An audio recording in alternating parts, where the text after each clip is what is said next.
I've been asked by one of my viewers whether sticking something under your armpit is the right way to hit a volley if it's going to help you to hit a better volley. Yes and no.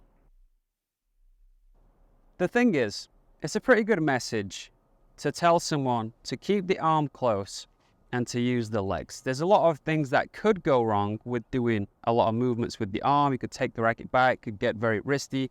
There's a lot of people who are pushing. A lot of stuff that could go wrong. And keeping the arm tucked in here, keeping this racket in a solid position and moving your legs, pretty good message, something very good to focus on. It's kind of a good swing thought, but it's not really the full picture. We need to move the arm. Now the problem is a lot of people don't know how to move the arm on a volley. And sometimes it's going to get away from your body and whatever you're putting under there is going to fall out.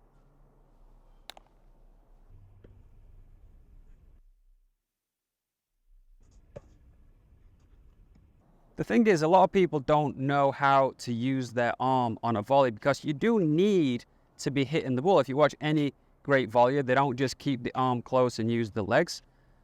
You gotta hit the thing. So what you need to do with your arm motion, and the way to think about this, is keep your elbows in front of you, which is why this is a pretty good exercise. Keep your elbows in front, lay that racket back. So keep it in here. And then what you need to do, we'll forget about the bottom half for a minute, keep all of your body still, don't move your shoulders, and just move the arm. All right, so your elbows forward, the racket lays back, just use your arm.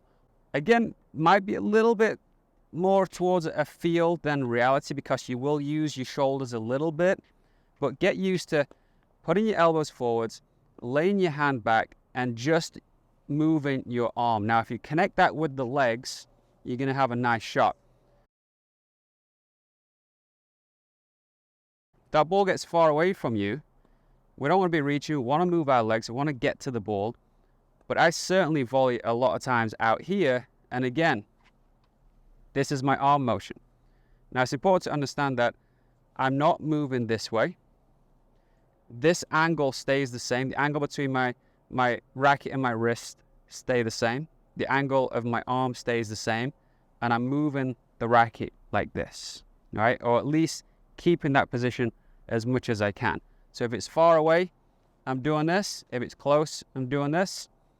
Keeping this angle, and I'm striking that tennis ball. And again, good message, use your legs to time that shot and to generate a little bit of power. Now, when it comes to the action of a volley, it is certainly not a punch. But in a way, it is like a punch. Let me explain. When you're punching something, you are taught to punch through the strike. You wouldn't want to punch like that and reach the target right at the end of your punch. And you wouldn't really want to do a Bruce Lee 1-inch punch because it'd be very difficult to generate some power. So you want to feel like the contact is in the middle of the movement. That's the same when we're volleying. We want the contact point to be in the middle of our motion. So we feel like we are striking the ball. And just like punching, we want to feel like there's a good, clean strike. But the way it's not a punch, definitely not a punch, is the extending of the arm. And a lot of people do this.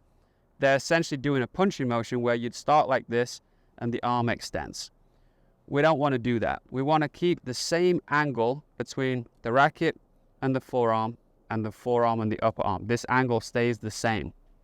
And we are striking the ball like that. We're not extending the arm. So elbows forwards, racket back, and then strike that ball. I'm going to leave you with my 2 favorite volley videos. Check one of them out.